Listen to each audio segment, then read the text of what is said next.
Halo semuanya, ayah dan bunda. Terima kasih sampai saat ini Anda masih menyaksikan konten kami, Bintang Mulia Homeschooling. Konten-konten yang kami produksi ini terkhusus tentang dunia pendidikan.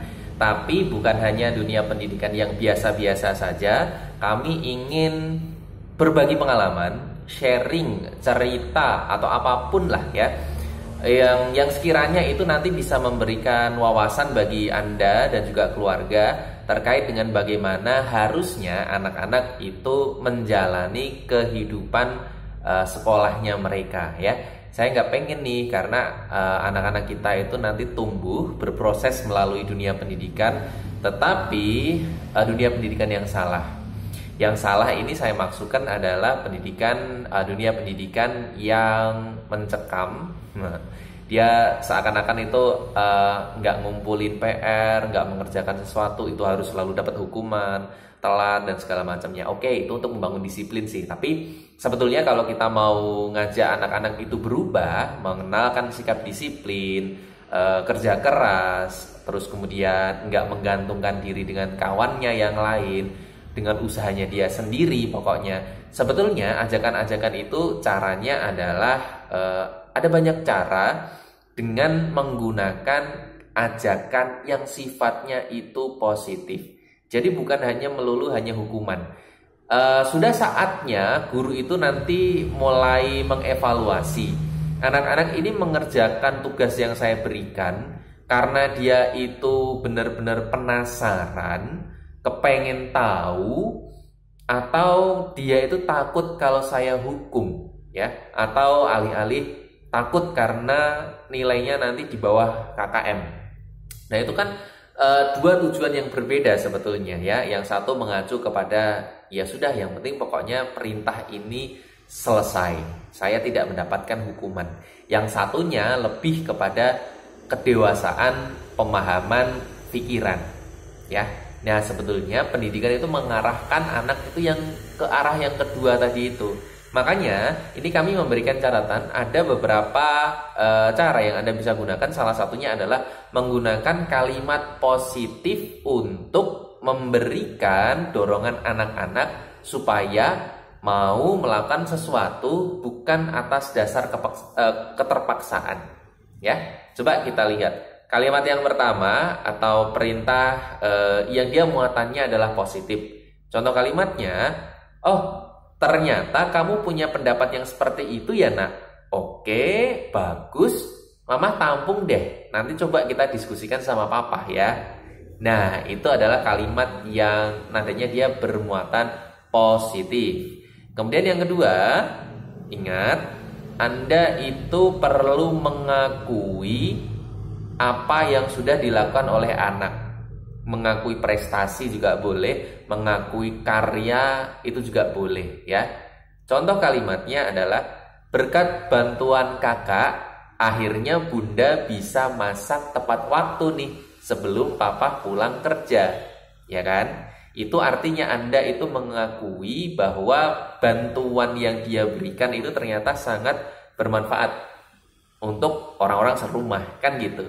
Jadi dia ngerasa, wah oke nih, besok lagi aku mau bantuin bunda supaya nanti ayah kalau pas pulang kerja itu kita bisa makan bareng-bareng di rumah, ya kan? Itu oke.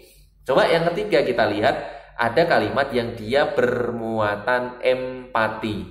Nah, empati ini adalah kita memberikan kepercayaan kepada orang tersebut untuk apa ya? Ya ambil aja waktumu dulu ya, saya nggak mau ganggu, tapi kamu harus tahu saya memperhatikan kamu. Jadi kamu kalau butuh silakan hubungi saya. Intinya adalah itu empati. Contoh kalimatnya adalah, oh adik tadi lagi sedih ya. Oh ya sudah, nggak apa-apa ya, nanti bunda temenin. Itu contohnya. Contoh kalimat yang kedua adalah empati. Oh, adik tadi sudah kebelet banget ya, sampai nanti mau lari ke kamar mandi itu nggak sampai. Akhirnya pipis deh di ruang tamu, ya kan? Itu sebetulnya sama sih, ngajak untuk anak untuk berubah. Tapi kalimatnya positif, empatinya positif. Jadi kayak semacam dia Iya, saya kalau gitu punya salah, saya kalau gitu harus melalui masa ini dulu ya. Saya nanti akan berubah untuk lebih baik lagi. Yang kemudian yang keempat ya, itu adalah kalimat yang sifatnya menyetujui ya. Menyetujui ini bukan berarti nanti semua orang tua itu harus menyetujui apapun yang dilakukan anak, bukan. Kalau dia ngambil keputusan yang salah, kita memang wajib untuk mengkoreksi dia. Tapi paling tidak ketika dia itu melakukan sesuatu, Anda rasa itu tepat, Anda perlu untuk menyetujuinya. Jangan bungkam dia di langkah pertama, jangan. Biarkan dia berkembang terlebih dahulu. Karena proses itu juga belajar. Oke? Kalimat yang menyetujui, contohnya adalah, oke, kalau begitu, yuk kita makan udang kesukaan adik.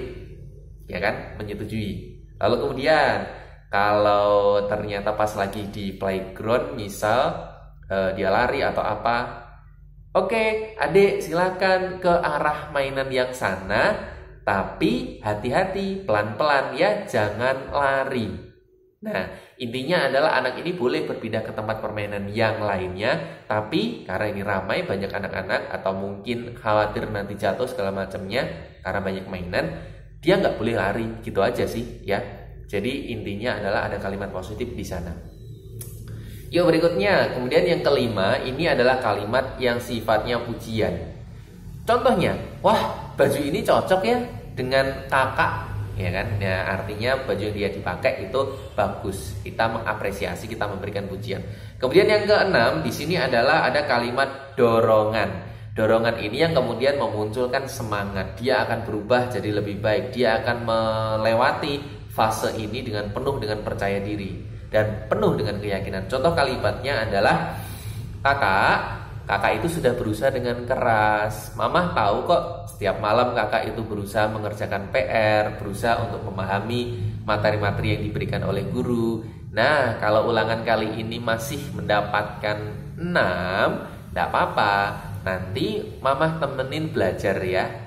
Nanti mamah kasih tahu cara belajar yang paling efektif ya, supaya kakak nanti bisa paham materinya dan jenis pertanyaannya. Oke banget kan? Nah, itu adalah beberapa kalimat yang Anda bisa terapkan supaya anak itu memiliki pemikiran-pemikiran yang positif, supaya anak itu tidak terjegal di langkah pertama. Ingat tadi saya pernah mengatakan bahwa kesalahan itu adalah bagian dari proses sebetulnya. Ketika anak itu mau melangkah, dia mau melakukan idenya, tapi ternyata Anda sudah menjegal di langkah pertama, itu hati-hati ya. Dia nanti akan merasa bahwa apapun yang dia lakukan salah, apapun yang nanti dia kerjakan, pasti hasilnya tidak akan baik.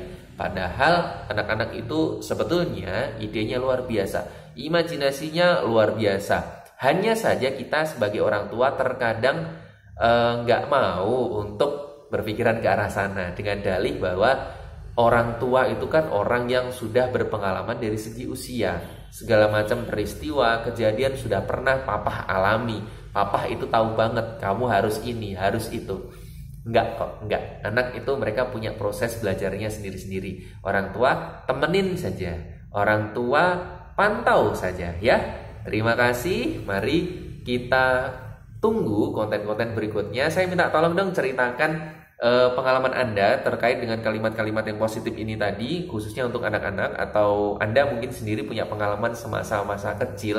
Saya tolong dibantu untuk memberikan ceritanya pendek saja, supaya nanti saya bisa mengulas untuk video berikutnya dan mengapresiasi atas apa yang sudah Anda lakukan ke anak-anak Anda. Terima kasih.